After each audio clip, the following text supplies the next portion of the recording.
Welcome, welcome. What are you Hello, doing, mate? everyone. Sorry, shall we start that again? Because basically I was clicking something that was in my middle of my screen. So, Hey, man, this is yeah. all live. This is what Oh, makes a podcast awesome, is because all it's right. real. I'm Okay, serious. we'll keep going. This podcast is called Housing and the Dysfunctional Resort podcast. Basically, we're going to look at why the housing crisis is so bad in ski towns and what are the implications for workers and visitors. I was almost going to wear a tie to this podcast. Yeah, It's a really yeah. serious topic, and I wanted to show the gravitas of the whole situation. So there's five main reasons why the affordable housing stock is so low, and these trends are not going away. Matt, what's number one? Well, one of the big things that we're seeing right now is the short-term rental market. So you got, of course, the emergence of Airbnb and Vrbo, vacation rental by owners. So it's not isolated to Vail, but where I was specifically, I mean, there were houses that, I've talked to people that have been there 10 or 15 years, like, oh yeah, I remember when this was employee housing and four people lived here. But yeah, it's all gone. And I mean, it's hard to argue, if you have to rent to someone for a year versus renting it half of the time and making double the money. If you're a landlord, that's a lot less work. So, I mean, it's terrible. I think, it's destroying a lot of these destinations because of it. But I understand why owners do it as well. But that's a big part of it, man. That it's crushing. And of course, the rent prices are skyrocketing, right? So, we've got like a multifaceted problem going on. Yeah, and So, I've got number two on the list, and it's been going on for decades. Is the second homeowners coming in? So yeah. you get a ski bum house, it gets knocked down, and basically a second home goes up. And it happened to our place in Aspen. We had 4 units above a paint shop that housed 16 people. Paint shop got sold. Trophy home went up. There's 16 less beds in town. So that Yeah. happens. It's still going on. So Matt, number three. Yeah, well, we've got a big transition of remote work, right? So you've got the, I guess, what's sort of being called the quiet quitting.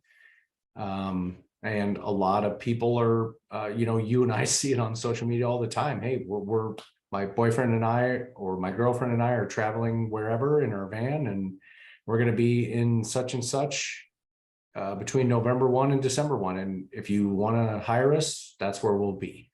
So arguably technology has made things way more transparent, and people can work from anywhere. And, if you're a young person, it's really hard to face down the fact that, you might start out making 35, 40,000 a year, not the 80 you were promised. And you may not be able to obtain a home ownership at this point. So your option is, hey, I'm going nomad. I'm going to travel around in my van. I'm going to take adventures. Cool, do it. But, there's a lot of folks in those areas and people moving into those areas that have a whole boatload of money, more money than all of us. And so they're like, I want out of the city. I'm going to move to Stevens Pass and live in the mountains and work from home. And they can do that. So it's creating, it's just exacerbating that problem of the Airbnb and Vrbo stuff. Yeah, you've got a digital nomad who's on 150, 200,000 a year. They're going to outbid the resort worker who's on $20 an hour, and you're after the same room. So that's a reality of the whole situation. I got point number four. There was a lot of announcements last year about new employee housing coming online. A lot of that hasn't come online. It's still in construction phase. The walls have gone up, the roofs are not on. They're still in planning phase. So we're seeing very little employee housing coming onto the system. There is one place, Park City, it's dragging 1,000 new beds online. So we think Park City will have a lot less problems with understaffing in their resort because they've bought so many beds online. They are the exception rather than the rule. I know too, we should mention Crested Butte, because I know they have some plans down towards Gunnison. yeah, Gunnison. I was going to say Granby, but yeah, down towards Gunnison, they've got several units planned, and they've got the free shuttles back and forth. So I think they're, because of Gunnison's proximity, they have a pretty good situation as well. Yeah, yeah, definitely. There's few out there, but they are a lot rare. They're pretty rare. Another big problem that we're seeing is a lot of resorts will contract X number of rooms from old hotels in town. So they may get 20 odd rooms for the season to put their staff in. Those hotels are under pressure. Their costs have been rising. So they're a little less, they're a little more reluctant to give 20 rooms over. So they might only give 10 this season. So there's another 10, 20 beds out of the system, and they're just all adding up. Everything is adding up. So there's much less beds in the system, which forces the rent up and causes the problems. So a lot of towns there, especially the high profile towns, the number of workers they can attract is determined by the number of affordable beds in town. That is a reality. And the number of affordable beds in town is decreasing. So tell us what you see on the housing sites, Matt. Well, yeah, well, and also I was going to mention too, just something you said really quick that I think is worth noting a little further too, is, if a lot of those old hotels or even things that were employee housing that are converted to condos and other things, you're taking away employee housing, but you're not just taking away, you're adding tourists in that are going to stay in those Airbnbs and things. And when they do that, you fill those units with people who are demanding more services, and we don't have enough people to complete the services now. And so you take away employee housing, which reduces the people to do the services and increase people who need services. It's a vicious circle. So, but to your point, we spend a ton of time on social media looking at, resort housing sites and just kind of watching the banter go back and forth. And I mean, it's to own something in one of those areas. I mean, anywhere in Colorado that I can think of in the mountains is going to be 800,000 to $1 million. If you're close to a resort, I mean, you can take exception to, things like Leadville, but, I guess we're trying to advise folks like, look, this is the situation where you're going. It's not great. Can make a backup plan, have a plan B, consider what is actually going on there. We're not discouraging you. We're just trying to face the reality of what's happening. And we'll jump on to what we see in the search of housing ads on these towns. So it's crazy. It's crazy situation. Now, why don't you help kick us off with the in search of housing ads, the typical one that we see? There was one on there the other day, and it's like, I hate to point it out, but it's worth noting, of course. But this one that was on there, it was like, hey, I'm Dave. I'm from New Zealand, and I'm looking for accommodations in Frank Jones's ski resort for the season. I have a job on the mountain, and I'm doing a lot of part-time work.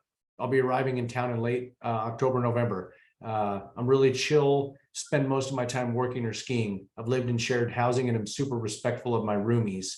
Let me know what's out there, beautiful people. And then, adds a photo, like the quintessential photo, hiking up the mountain with their dog, but didn't mention that they need to rent a place with a dog. It's like, I mean, what's that? Crazy. Go ahead, Matt. No, I was going to say, what's that dude going to run into? Well, the thing is, he's one of 30 a day on these sites of people just going, this is me, I'm cool, I'm relaxed, etc. I'd love housing and I'm really chill, blah, blah, blah. And there's 30 of them a day.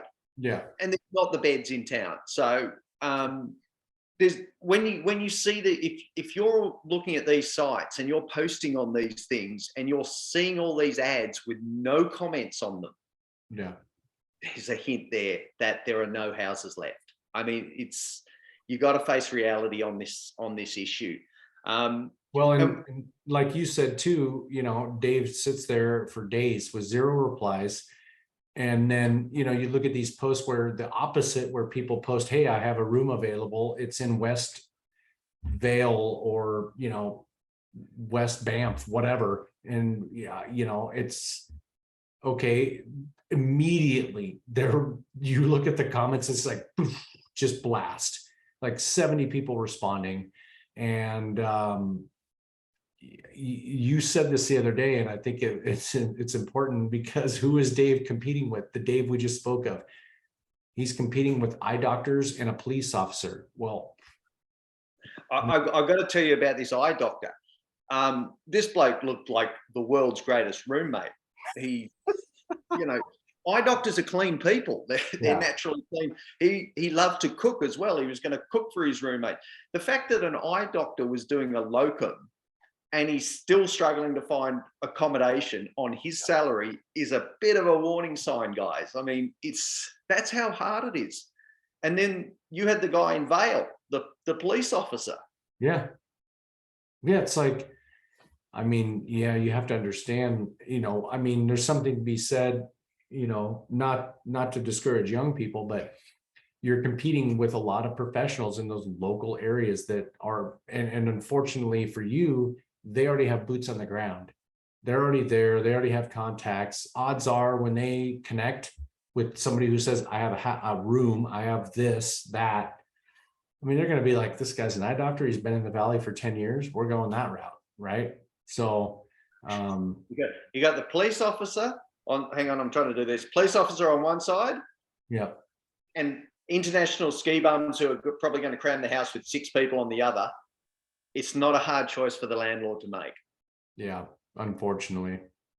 Or you see, well, you can talk about this too, but I mean, it sucks, and I've gone through it, so I take it kind of personal when I see the sort of desperation posts like, hey, we have jobs and there's like 10 of my friends and I, we need a place that's got a house that can accommodate 10 beds, where we can all fit in and split the costs, you know. Okay, yeah, you definitely don't want to go about it that route. So yeah, I went to Airbnb to look what that's going to cost on Airbnb, and people are getting $40,000 to $60,000 for that sort of house per month on the Airbnb market. They're not going to give it to a pack of ski bums who are then going to put 20 or 30 people in that house. No. And what's happened? We saw it in Banff this year. A house with 40 people on in the middle of summer came along. They all got evicted. That's bad news in summer for their employers, for themselves, etc. But it's still summer. You start getting evicted in the middle of winter, and you're basically going to be going to a homeless shelter, or bunking down somewhere that's not safe. Yeah. No. So it's not good. So the next little section we've got is what are the implications for resorts when the worker to tourist ratio becomes completely out of whack? And it is becoming much busier in the tourist zone with tourists because of a whole bunch of factors. Matt's got number one. Yeah, you know, one of the big things I think you saw emerge with you know, Aspen did it and Vail did it. You sort of had this coalescing of resorts, and you know, I guess you could argue it's made a lot more areas accessible, things like that. But yeah, really, what we've seen with the workforce challenges, and that ultimately driven by the housing challenges, you have these, you know, multi-resort passes with unlimited access. And if you're like in Colorado and you're, you know, 100 miles from Denver, you know, I've seen the lines, man, it's brutal. So you're standing on your skis for an hour to do a run. It's just not good. So yeah, basically those unlimited passes mean people are skiing, instead of skiing 10 days a year, they're skiing 40. And that's adding to the crowds. International skiers are going to be coming back big time this year, especially the big high profile resorts. Borders have come down. Transport, you can basically travel anywhere in the world now. And so all those resorts can expect a lot more international skiers coming back in and filling beds. So that's happening. And I'll do point 3 as well. Sorry, Matt, I'm cutting in on your grass here. A lot of ski resorts used to give away a free pass if you did X number of days pre-season with them. So that could have been boot packing a steep hill to make it safe, etc., or cutting grass, or doing maintenance around the place. Because these multi-resort passes are so cheap now, a lot of people aren't bothering with that. They make the decision of, hey, I'll just buy the pass anyway and stick with my regular job. So a lot of that pre-season work will be stretched. A lot of it won't get done. So well, and I can tell you too, the second year I spent in Vail, one of the things that worked, which unfortunately probably won't now, is when COVID hit and they had the reservation system. But if you came and even worked part-time, not only would they give you a season pass, but you could avoid the reservation system. So it actually did create a bit of a spike as far as make a dent, and they had more employees because local people were like, hey, I'll go work part-time a couple days a week. But we don't really have that now. So yeah, problem. So what's a resort going to look like that has understaffing? And we expect to see a lot more resorts with severe understaffing problems this season. So point 1. Yeah, I think you're going to have a lot of employee no-shows. Again, a lot of people are going to show up. They're not going to have housing. They're not going to be staying, and they're going to be airplane home. And, I've seen it for 4 years, half the lifts don't open because they don't have a dual set of operators at the top and bottom. That's a big problem. So my number 2 point is lines are everywhere for pretty much everything. It's not just lift lines. It's lines to get into the parking lots. It's lines to get your food and beverages. It's pretty much lines across the board. Your ski shops, they're not going to have as many attendants in there, so you're going to have to wait longer to get your skis. Everything's just going to be take a lot longer and be a lot more dysfunctional. Point 3, Matt. Yeah, I think it spills right over, because if you then can't get terrain open, and you don't have cashiers at restaurants, there's huge lines for lessons, and of course traffic. You've seen that on your side. So I've seen the stress when you're parents and you have little kids skiing and you're standing there for hours trying to get your rental boots, or you're trying to go to lunch. It's just, and of course it was exacerbated with COVID, but even before and after that, that's not fun to stand in a restaurant for an hour waiting for a burger and fry. Nobody wants to do that. You've got point 4 as well, Matt. Yeah. And I can speak from experience on this one. I know our department actually, when I left, was, I think we had probably 18 to 22 people, give or take, depending on the time of year. And I mean, I think they're operating right now a year and a half later on less than 10. And that was functional stuff. Okay. Our team they keep the water on, they keep the lights on, they heat the gutters and keep them from having ice jams. They're trades, and they keep that mountain running. And so I don't even know what that looks like, man, but it's not good. One interesting thing is that we're seeing a lot of employee housing being saved for people who do the maintenance work, the skilled traders. So we got a guy come on, joined up the other week, and he's basically said, "Oh, I'm a carpenter, but I'm looking for a on restaurant mountain, like a cashier job." And I said, "Mate, what are you doing? Join the maintenance team. You're going to get paid more, housing, and you're much more higher priority for housing." So that was a good result for him. So What have I got? I'm on 0.5. Yeah, Resorts that were dysfunctional last year are going to have a lot more problems retaining their staff for this year. If you didn't have an enjoyable season last year, you're not coming back for this one, which means a lot less. The next crop of staff are going to be a lot less experienced, which just exacerbates the whole situation. it does. Causes more problems down the track. Matt, you got number 6. Yeah, this is one I saw firsthand, which is you know, the amount of pressure that's put on the remaining employees that are, you know, that have been there a while and are established, what have you. I mean, when I was there, we were, you know, required, I think, I can't remember if it was 1 or 2 days a week, we had to go over to the ski school parking area and park vehicles.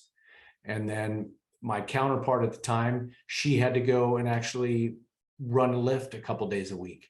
So they were essentially pulling employees from other departments and then saying, okay, I need you to work a couple extra shifts doing this, and you over here, and just like this big frickin' jigsaw puzzle, man. And it burned people out, burned them out. And that's, you can't keep surviving that way. So it's not going to happen. Well, it also defeats the purpose of why you go to a ski resort in the first place. Yeah, exactly. You want to be skiing, and if you're doing 6 days a week for $20 an hour, living with 4 or 5 other people in a shoebox, it's not a pleasurable experience. And A, you don't come back to follow next year, and B, you don't tell your friends about it. So it just creates problems further and further down the track. Yeah. So I said it before, Matt and I are expecting to see a larger number of dysfunctional resorts in North America this season, basically because of all the points we've just previously mentioned. What we can do is, if anybody creates a profile on See You Next Season, we do look through every single one of them and get back to you with personal information about how you can actually improve your chances of having a really successful season. Now, that may be go for this job instead of that job, try this resort instead of that resort, but we will give you that information. And if you guys go off and find a job in your under your own steam, that's great. You've got a season under your belt. Just change your profile. Make sure you pause it. But we're happy for you if you don't find a job through our system, but you do find a job anyway. I mean, we're here to help. That's pretty much it. Matt's got a few final comments. Yeah, I was just gonna make sure everybody goes out, subscribes to our channel, you know, share our website, go to the social media and engage with us. You know, we're just trying to, like, I mean, I know we've talked about this, and I don't want to seem like the Debbie Downer on social media, but it's like, I just want young people to have a successful adventure. And part of that is just getting the cold hard truth. I'm not sure a lot of places are totally upfront with them about the challenges they're facing, but that is my hope. Get out there and have an adventure, but share what we're doing. Get on there and create a profile, educate yourself, and know where you're going. So get up on there and connect with us. Thanks, guys. Final message from me is, you may not get the season that you have always dreamed about, but getting a season is a lot better than being at home for Christmas, broken, miserable. So join up, take our advice, or don't take it, but hopefully take it. Have a great season. And we're always here to help. So we'll see you on the flip side. Thanks, guys.